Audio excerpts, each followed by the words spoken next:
Hello there, and welcome to Quite So.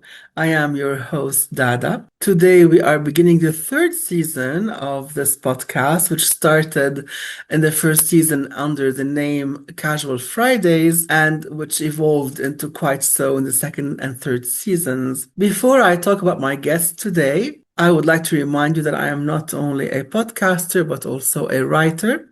Visit my website, dadaisms.com. That is DADAISMS.com to link to all my platforms and find out exactly what I do. The Quite So podcast airs every couple of Sundays on Spotify, YouTube, Apple Podcasts, Amazon Music, iHeartRadio. And if you have these apps that compile podcasts, you can also find me there. Today's guest is Marvin Wilkerson. He is known as a master astrologer. However, his true work is as a comprehensive spiritual and life coach who helps his clients with mental, physical issues causing conflicts between body, mind, and soul. He has studied astropsychology, cosmopsychology. He's a certified hypnotist. He's definitely fascinated with metaphysics. He has also become an expert on Native American spirituality, medicine wheels, and shamanism. He also has experience in galactic human heritage, psycho-neuroscience, and healing techniques. He recently wrote a book about a year ago titled Soul Fusion Healing. And this book integrates ancient wisdom with modern spiritual and psychological practices to heal and harmonize the mind, body, and soul. And it includes tools and exercises to help release trauma, align with one's higher self, and achieve lasting and holistic well-being. I can tell you that recording this episode was truly enriching. If you are interested in these topics, please stay tuned. The interview starts now. So hello, Marvin Wilkerson. I'm very glad to have you with me on this podcast today. I know that you started your journey in the 1980s with hypnotherapy, and then you moved into astrology. You're known now more as a master astrologer, and you've moved again into other fields as well, such as shamanism and Native American spirituality, and so on and so forth. So I would like you to take us a little bit on your journey. How did you start with hypnotherapy, first of all? What inspired you to study that? And how did you move to astrology as a second step? And was there anything in between as well? Well, I was doing a reading for a client, and I noticed that she had quite a bit of energy going on in her unconscious mind, the subconscious. So I told her, she needed to do a regression into a past life.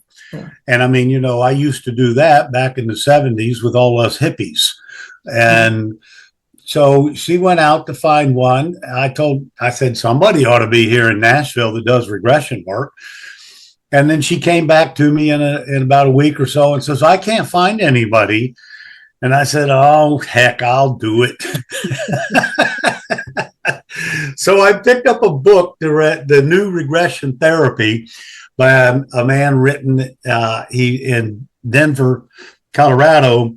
And he said something about taking a hypnosis course. And I said, oh, that's interesting. I never even heard of that. Yeah. So I took about 4 hypnosis certifications. Okay. I've studied about 500 hours worth of specific conflicts that hypnosis can work with. And then I studied neuro-linguistic programming, which is a very valuable tool that works right along with hypnosis. And so that's how I got started with the hypnosis. And that fulfilled the feeling in me that I actually helped people change their lives and helped people to get more in alignment with who they really truly are. And so with the combination of all of my studies, it felt like that was the last piece to click into place. Yeah. That allows me to help people to achieve their authentic self and balance in their life.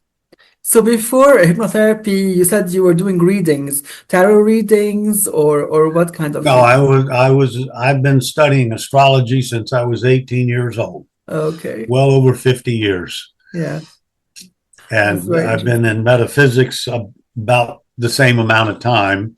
I Okay. grew up in Virginia Beach.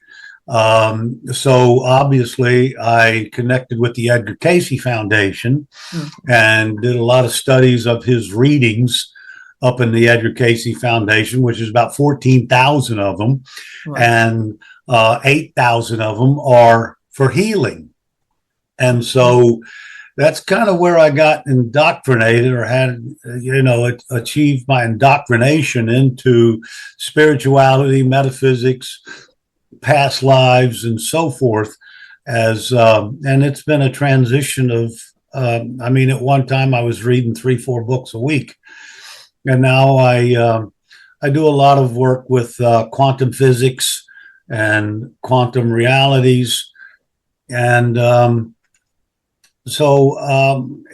it's just they all fit together. I Well, mean, I've always found that all truths, no matter how many years are in between truths, from people from Lazu to Buddha to Dr. David Hawkins to Khalil Gibran, they all say the same thing. And that's how I value and validate spiritual truth, spiritual law, yeah. and universal law. You just give me so many questions now with what you've said. So I'm going to just, go to small things you've mentioned, such as past life regression.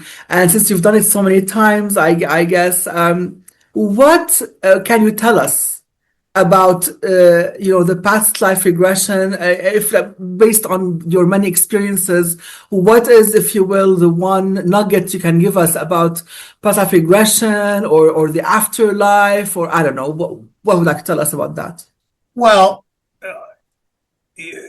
regression is basically opening up your subconscious mind and remembering. Mm, So, regression and past lives is nothing more than memory yeah. because there's only one moment in time and everything else is in there, everything else. And so, early on, back when we started studying regression, you kind of did it. It was much more of a fun kind of thing to go into a past life, Yeah. and of course, going into a past life is actually what I've come to learn and really understand about regression is that whatever occurred in any past life that you're going to be privy to view Mm, is already been programmed and conditioned in this life yeah. so that you can adjust your perspective perception that's been in error in this life that Hmm. was created by the experience of past lives that are in error. Yeah. And so at this point, I do a lot of age regression to take you into your younger years as a child, Mm, because that's when 95% of all major conflict happens in a human being. yeah. That's when it's programmed. So I do inner child work to the adult child healing, Yeah. and then that actually displaces the need to go back into your past life, Yeah. because now if you want to know what created that in the past life, that would be a different matter. Hmm. I can do your past life just looking at Yeah. you because you know it. And if I get you talk to you and you see a picture of where you've been. I just talked to a client that I'm actually doing hypnosis training on, and I said, well, if you do you have a sense of something out of other lifetimes? She said, oh, no. I says, well, don't you see yourself in a Victorian dress? And she stopped for a minute, for a second, and just zoned out. And she says, yes, I do. Well, at that moment, I can start now pulling the thread of that particular lifetime that's going to line up with this lifetime and what she does. And so it's that easy to go into a past life because it's always available. And it's like I was talking to a client yesterday that was very psychic, very tuned in. I told her, let me tell you what I tell all of my intuitive clients. Ask your guides and teachers out loud. Don't leave it in your head and just think it. Ask them out loud. Talk to them out loud. You will get the information very quickly, within minutes, within hours, certainly within days. You will receive the answer to the question, because we are all connected to universal consciousness at all times. And we're the ones that cause the illusion of separateness. So a lot of a healer's job is to break down the illusion of being separate from your universal consciousness. The first thing that you have to do is to work with someone who believes that this construct exists, because then you have so many people who are religious, and then you see religion versus spirituality, where they are indoctrinated in a certain way where they don't believe that such things exist, and the disconnect is there. Well, and I have to deal with a lot of Christians, and that's no problem, because I've read the Bible backwards, forwards, and sideways, and know what Jesus said, and that's where I put my weight. Is where when I was a little boy, I used to flip through this great big Bible, the family Bible, and it had red for everything that Jesus said. And I used to read all the Gospels and just read the red, because I wanted to know what he said. I didn't care about the commentary. I wanted to know what Jesus said. And that's the way I interpret the Bible, is from that vein. And then again, you have to understand it doesn't make any difference about religion. Religion is a system and a philosophy. And the truth of the matter is if you walk the talk of the system and philosophy of any religion, it brings you into alignment with Universal One. And so I don't separate them. And of course, like you're saying, it was Einstein that said there's only two truths: science and philosophy. So I help people unfold their philosophy, and whatever philosophy, whatever direction that they would like to understand and build their own philosophy, because life is nothing but living the life you choose, and you choose it based on your philosophical beliefs and whatever philosophy you have. But it's most important that you live your philosophy. True. You see, now I have also more questions, so bear with me. So you said before that, you only can regress into a past life that is relevant to this particular life you're living now. So there are other past lives that will not be shown to you because they are not relevant, so to speak. Right. So what is your view on, the timelines and that the past, present, and future are actually collapsed into the present, just the now, and everything is happening now, even the past. So what is your view on that? Well, that is the view. It's easy when you have somebody that you put them into hypnosis, and when you bring them out, they have no idea how long they were there. And I ask them, well, how long were you there? And they'll say, 15, 20 minutes. And it could be, it's always 99% of the time, way more than 30 minutes, sometimes 40 minutes, and sometimes an hour. Yeah. So there is no time in the subconscious mind. And not only that, I work with Einstein's quotes a lot. Mm-hmm. And Einstein said, time and space are illusions. Yeah. We invented it. And so time is what the clock says. The distinction between the past, present, and future is only a stubbornly persistent illusion. And Buddha, if you want to know the present, look at the past. Mm-hmm. If you want to know the future, look at the now. So in other words, everything is now. And so when you just deal with now, you can be in a creative moment. When you're in a creative moment, you're not thinking.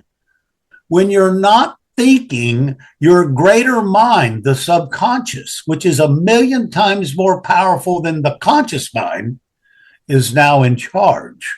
Mm-hmm. And you are now receiving vertical energy from the universal consciousness. Yeah. So you're not thinking, because thinking is actually a waste of time. Yeah. And so you also mentioned how we build our own philosophy in life, our own reality in a sense, right? Yeah. And we always hear this, this phrase, what your thoughts build your reality, and so on and so forth. And people, I'm sure, are always confused because we all have emotions. We all are going to get upset at times. We are happy at times. Our thoughts could definitely, go haywire from time to time. So how do you advise people to work with that? How do you advise them to build this philosophy and to live by it and to make their life easier and more in line with what they want? Feelings and emotions are the only truth. Mm-hmm. Your mind, your conscious mind and thoughts are 5% of your reality. Yeah.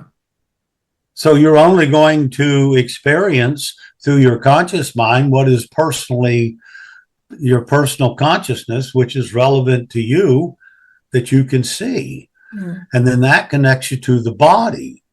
And the body is read by the subconscious mind via the nerve bundle in the gut, the third brain, and the vagus nerve, which now the subconscious mind every second of every day is saying, am I safe? Am I safe? Am I safe? Am I safe? Well, when you follow feelings, you can decipher then if it feels good, that is the final arbiter of what you think. Mm. What you think, it has to be validated by your feelings. If it feels good, what we used to say in the 60s, if it feels good, do it. Mm. Now, an emotion is the gift to the human being. If it's a love, joy, happiness, sadness, these are emotions that are now can be utilized for a positive, or you can say they're positive emotions because they inspire us, they give us our passions. Now, if you use emotions for a negative event that you've experienced in the past, or some negative self-talk that you're abusing yourself or putting yourself down, or any number of things, well, then what that does is you're blowing out of proportion a simple feeling, which is always moment to moment. Now you're carrying a weight of an emotion that's connected to a past event, which is anxiety. Mm-hmm. And that past event is now brought into the present, where you have a fear that is going to repeat. So in other words, our emotions are supported by fears when they're negative. And that's the greater issue, is fear. Yeah. And like Dr. David Hawkins said, there are no fears. Yeah. You give me 101 fears, and I'll give you 101 things you've made up in your mind. Yeah. So we make it up. They're not true. And so the final arbiter is feelings. Yeah. If it feels right, then it's right. You reminded me if you hear a truth, if it's true for you, it feels good. Yeah. And if it's not true for you, well, then reject it. Yeah. You reminded me of it should be. Of how like a kid who's afraid of monsters. We try to convince the kid that the monster is a construct of their imagination. It's not real. And so, but we forget about this when we grow up, right? We forget that our fear of monsters is the same thing as our fear of anything else in the world. And we forget that we can use the same tactic, as adults as well. Yes, that's the exact same thing. Yeah. I mean, my favorite story is about a 7-year-old that was brought to me because he had a fear of spiders and he wouldn't take a bath, wouldn't take a shower. Wow. So I hypnotized him, which children are really, really easy. They go into hypnosis in about 30 seconds. And so I got him into hypnosis and I said, "Who is your hero?" And to my astonishment, he said Mighty Mouse. Oh! That was a cartoon I watched when I was growing up. So I says, "Would Mighty Mouse be your friend?" He says, "Yes." And I said, "Is Mighty Mouse afraid of spiders?" He said, "Oh, no." I said, "Would you ask Mighty Mouse if he would protect you?" "Okay." I said, if Mighty Mouse will protect you, would you be afraid of spiders anymore?" And he said, "No." His mother called me about 3 days later and said he's taking showers and baths and no problem. Amazing. That's wonderful. Well, before we move to something else, since we spoke about astrology already, do you do predictions, like yearly predictions? There are so many astrologers who talk about the planetary movements, like in 2026, so many changes are happening in the planets. Do you do that? Would you like to give us like an idea of what you foresee for 2026 with these alignments? I'm more aligned as a spiritual and soul evolutionary astrologer. Yeah. So, I mean, I know energies very, very well. Yeah. I can see and apply a lot of events and a lot of expectation of events that are going to come about through the energies that I see and how they are in alignment with each other. Yeah. As far as doing predictions for people, I don't ever do predictions past 6 months. And I don't necessarily see that that's important when I help them understand what their evolutionary path is. Yeah. And so I spend more time on your evolutionary and soul path than I do on prediction. I was able to see that the United States was going to go through quite an upheaval, and it will be going through an upheaval for another couple years. So, I mean, it's that kind of thing that's the extent. I don't try to do a specific events. Oh, this is going to happen. Because, I mean, it's a big picture kind of thing that it's going to unfold, it's going to evolve. And that's more important to understand that. So let me ask you this question. People always try to, let's say the word manifest now is the word du jour, as we say.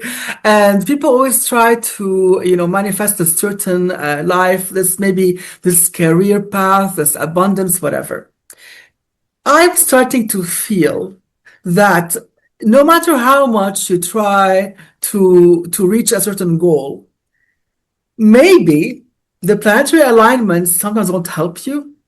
And so you go through a phase of struggle to reach a certain goal. And then when the planets align for you and for your sun sign and for your energies, then achievements truly are seen. Do you agree with that, or how do you feel Yes, it? Yeah, absolutely. it is all I have interrelated. a story that Yogananda, Paramahansa Yogananda, was a yogi, and they came to him and they were talking about just that thing. Yeah. He says, "Will you tell me when it's going to be the hardest for me to be creative?"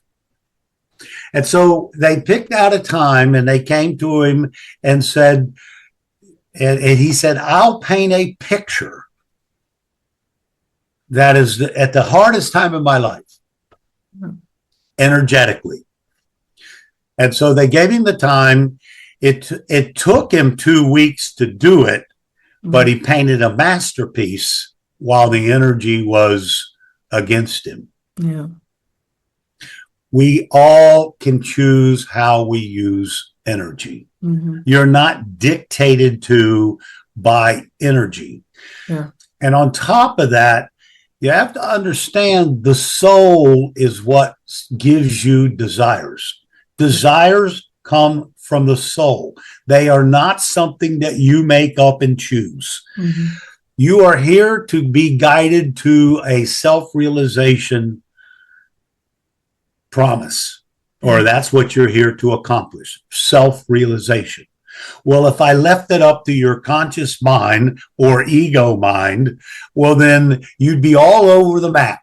How would you possibly face the events or experiences or people, relationships that you need to face if your ego mind is making the choices of what you think you want? Yeah. So desire comes from the soul.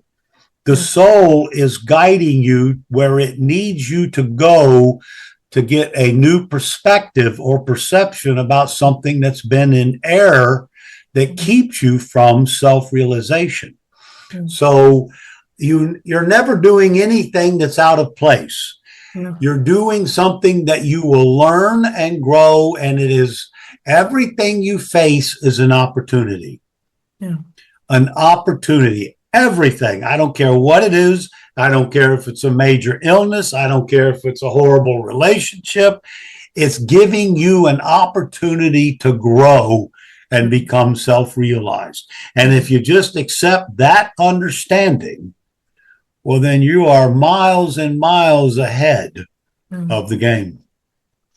Let's talk about energies, because I know some people feel they can help or energize themselves through elementals, through maybe like a mountain energy or anything through air energy, fire energy.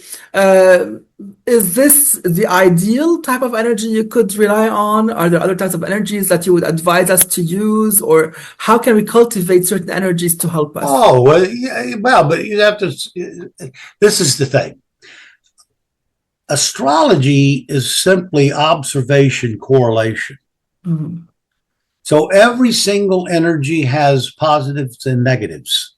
Yeah. We get to choose how we're going to use it by virtue of one element of our free will. Yeah. That is we have the free will of attitude. Mm-hmm. And you have the free will of creativity. Other than those two things, you have no free will. Yeah. You're following this. You're following the soul mind, the soul group that you are attached to. Yeah. You do not have free will to run willy-nilly out in this world. Yeah. And so you are here for a specific purpose. If you want to get free will, well, then I tell you what you have to do. You have to become enlightened. Yeah. Only when you become enlightened do you have free will, total, because you are now aligned with universal consciousness, all that is. Otherwise, You can choose what attitude you want, a good one or a bad one. And you are always capable of being creative. Yeah. That's up to you. And that's how you can channel creative energy, which is coming from spirit. And that is always, always, always at your disposal. Mm-hmm. So I tell people the equation to life is live your experience or your excitement. Yeah. Live your excitement at every moment in time, follow your passion, and let go of the outcome because you're not in charge. Yeah. So if you live your excitement, follow your passion, you got a wonderful life. True. Yes. And of course, have the positive attitude and let go of anxiety and fear. And yeah, it's not as easy. I mean, honestly, I have been on a journey, towards that for a while now, and I still fall into some traps that I put on myself, of course. But it's not easy. Of course, I believe you become more aware of these traps, and then you overcome them. But it's not an easy thing to do. I mean, that we're humans and we're susceptible to weaknesses and to fears. But we work on it. We do our thing. Well, and that's why you're here. Yeah. You see, this is why you have to understand. This is why we have linear time here. Yeah. Because that's the way that we can perceive an event or an experience that takes time to play out. Because when you transition into the next dimension, it's instantaneous. Yeah, true. Well, you're not going to learn in the same way with an instantaneous creation as you're going to learn in linear time. Yeah. So it needs to play out. Yeah. So that you learn and grow from that experience. And that's how we can change a perspective or perception of events and experiences. It'd be pretty hard to do when there's non-linear time. Yeah. Well, I'm going to go into the later stages of your studies and your interests, because now you are also into Native American spirituality, earth astrology. So tell us a bit how you reached that stage of studying that and what is it about? Well, that's when my teacher came to me in the 90s. And he was an astrologer as well and worked with Native American medicine wheels. Okay.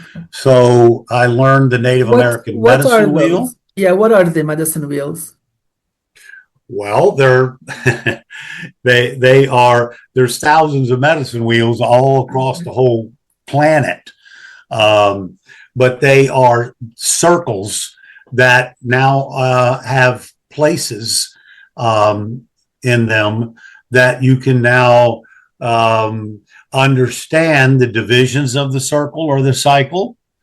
They represent cycles. Mm-hmm. And so a circle, in that circle, in those divisions, there's animals mm-hmm. that you can follow along with that are in each phase. We follow the sun-moon cycle and that phase. So it gives us an understanding of a cycle. Mm-hmm. And when you understand cycles, then you can understand the beginning and an end and a beginning. And so can you give us one example of one cycle, just for us to have an idea of what exactly it is? Okay. So in other words, at the new moon, that is the beginning of a new cycle. Yeah. So at the new moon, you're beginning to see something that you want to achieve. Mm-hmm. So you take a step out. Well, 2.5 days later, you move into the second cycle, which is crescent. Mm-hmm. Well, now there's a struggle to bring to form what you are seeing as putting something together from that new seed. Yeah. Then 2.5 days later, you go into a first quarter, which is crisis in action. Now you've got to put what you've learned for your first 7 days, and you've got to now put it into reality. Okay. And so that creates a little bit of a crisis because you're creating something. Mm-hmm. Now, in the 2.5 days later, it goes into gibbous. And in gibbous, what you're doing is you're now utilizing other people and resources to help you put together this manifestation that you've been working on for 14 days. Mm-hmm. Okay? At that time, you are now at the full moon. Yeah. The full moon now is the recognition of what that seed was, what that new creation was at the new moon. Now you see what it represents. It's illuminated. Mm-hmm. And you can now evaluate the relationship that you have with your creation. Yeah. In 2.5 days later, you go into disseminating. Now you've created this new creativity experience. Now you want to share it with people. You want to share it. You want to teach it. You want to have other people evaluate it philosophically, how it's going to interrelate with society and how it can be used by people. 2.5 days later, you go into third quarter, which is now, this is the crisis in management. Now you're going to get the recognition for what you've created. Now you're going to get the reward for your creation. And you're going to get the reputation for your creation. 2.5 days later, as you begin to turn that creation over to the greater whole, you move into balsamic. Well, now it's time to turn it over to where it came, to God, to the universe, and now be reseated for those 2.5 days in your dreams, in your intuition, to what is your next creative process. So are you and that telling is me a that complete cycle. you're telling me that every 28 days we have the chance to create something new? That's We right. have 13 opportunities almost a year to create something new. And sometimes you feel like if you create 1 or 2 things a year, you're like this amazing human. I mean, I can see, for example, like an artist, who is creating a painting or a book or I don't know, a story. Maybe, they could go through the cycle on a monthly basis. But what about other people who maybe have something much bigger going on, not something that's so cyclical? Okay. I don't know, like they're starting a new business and it's, it is dependent on many other factors and people and Sure. circumstances. So how can this fit into these 13 cycles per year? Because you have yearly cycles. You Yeah. have a phone call, you have a cycle. You answer the phone, you hang up the phone. That's the complete cycle. Yeah. So we look at a yearly cycle and what's going on for that division in a year. Yeah. You got 8 phases, and those 8 phases divide up a year. Wow. And of course, so you're always in a creative process, whether it be in a month, whether it be in a week, whether it be in a day, whether it be in a year or several years. There's always a division of cycles. So basically, from what we've talked about before and now, creativity is the key for human beings. That's what you're saying. Creativity makes you happy? Is that what you're Yes. saying? Well, that's why you're here, to Yeah. be creative and to experience truth. Yeah. I also read when you were on your website, you were describing Earth astrology a bit, and you said that in Earth astrology, you kind of start relying on your intuition. Can you give us a bit more insight on on that point? The intuition is going to give you insight into from your greater self, your soul self, Hmm. of how to accomplish whatever it is that you're doing. So if I'm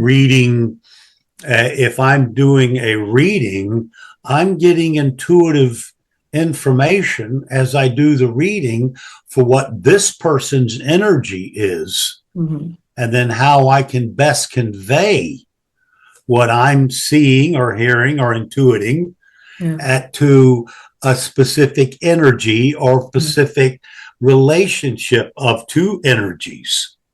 And so it's never out of sync. It's always in alignment, whether you're using intuition or whether you're using your well, whatever you're learning. What say, for example, whatever you're learning, Mars is. Mars is energy. Mars is action. Mars is sexuality. Mars is how we assert ourselves. Well, and if you're asserting yourself into being creative, it's a positive use. If you're Mhm. asserting yourself into being angry and mad and trying to go against what is what is what is desirable for the masses, well, then that's probably a negative use of the energy. Yeah. Yeah. And so Very interesting. that's the way that intuition or intuitive abilities are used. And I'll add a caveat to that. You know, there's a lot of psychics. People put so much emphasis on psychicism Mm. or that intuition. And the thing about it is, there's just as much delusion on the other side as there is on this side. So you Mm. better be daggone aware of who you are getting the information from. Yeah. And if the information lines up with who you are, Yeah. because if it doesn't line up with you, who you are, I don't care where you got it. Yeah. I'm going to take you back a step into shamanism again and American Native spirituality, and how did that add to your repertoire of knowledge, in hypnotherapy, astrology, and other things? Well, because it helps me to understand the cycle that, say, two planets would make. Let's say Venus and Mars. Mars is the aggressive, assertive, self oriented, independent energy. Mm. Well, Venus is relationships, it's love, it's joy, it's harmony, it's peace. And they have a cycle, and that cycle is approximately 2 years. And so within that cycle, then that cycle breaks down just like the 8 phases. Mm. It's the beginning of a relationship at the full moon, or at the opposite end of the beginning. You have an awareness of what the relationship is now bringing to your life, and so you can understand what is being created in your life by understanding what cycle you're in. Yeah. As well as when you're born under a certain phase, and that phase also dictates what your struggles could be and what you're trying to learn. Mm. So the depth goes extremely deep insofar as cycles and phases. Yeah. Yeah.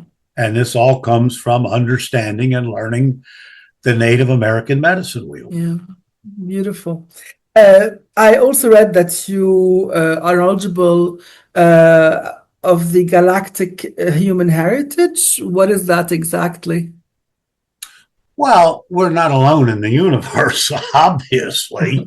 And there's galactic beings, there's the Palladians, and there's the Syrians, and there's several species that have gone through a lot of what the the evolutionary process that we are currently going through.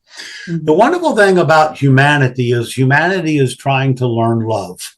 Mm-hmm. And some of the conflicts that we face going in through that evolutionary journey has already been faced by our galactic brothers and sisters. Mm-hmm. And so understanding those galactic civilizations and processes,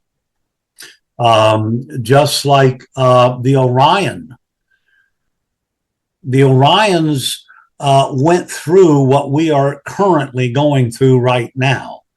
They're going through struggling with, and it's the same thing the Atlanteans went through. Mm-hmm. So when you start studying history, civilizations, or galactic beings that have been through some of the same processes that humanity is in, it gives you a kind of calmness to understanding what's going on, and then you don't get so frazzled and upset by the dynamics of the macrocosm. Mm-hmm. You can stay in your microcosm and make the best you can be in the now without getting caught up in the greater macro that is on an evolutionary path as well. Mm-hmm. So it's easy to help people understand how, because, in this country right now, we're going through great turmoil, but all humanity is going through turmoil. We're shifting into the Aquarian age. Well, that isn't just happening in the United States. It's happening around the world. Humanity is changing into a much more humanitarian existence. And that's a beautiful, beautiful thing. Because now we are in a collective. If I'm not so independent, individualistic that it's all about me, it's about my brothers and sisters that share this planet and the world. And it's about the birds, the bees, and it's the animals, it's the environment. We are now coming together as a whole, as a collective, to the whole world. Yeah. And that is a very beautiful thing that is in the beginning processes of occurring. And then when you understand it like that, it gives you the ability to live a lot more at peace within your microcosm, within your world. When you can concentrate on building your world, taking this opportunity to move inside, to become self-realized, then you're not paying attention to all the chaos and the energy that's going on, because you don't know all of what's going on anyway. So just pay attention to your world, grow in your self-realization, and let go of the outcome. And the world evolves, the world evolves, humanity evolves, civilizations evolve, the universe evolves, and, God itself, the universal consciousness itself, is using this evolution to evolve in and of itself. So everything is in an evolutionary process. So that's a beautiful thing. Yeah, definitely. There's a lot of talk today about ascension into the 5D, from 3D to 5D. What's your take on that? Well, that's different dimensions. I mean, the fifth dimension is the final physical dimension. And you are now following the intuitive guidance system on religiously. Yeah. And so, in other words, whatever desires are given you, you're following the guidance of your soul to now manifest whatever it is that you're to create. And when you understand your creative process, all your life is here to serve all humanity, not just serve yourself. Mm-hmm. So when you serve the greater good with anything that you create, obviously you're fulfilling your life. Yeah. You have written a book, Soul Fusion Healing. When did you write this Yes. book? Is it a recent publication?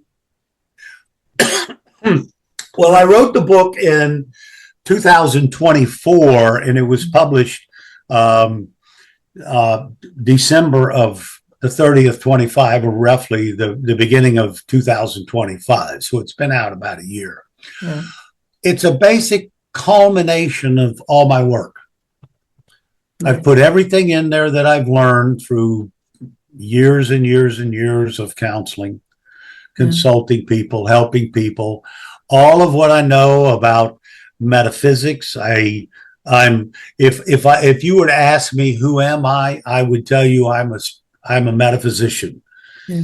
I relish in truths from Lao-Tzu to Buddha to Kahlil Gibran to Albert Einstein to all the enlightened beings in between. And so I just love, it just fills me up.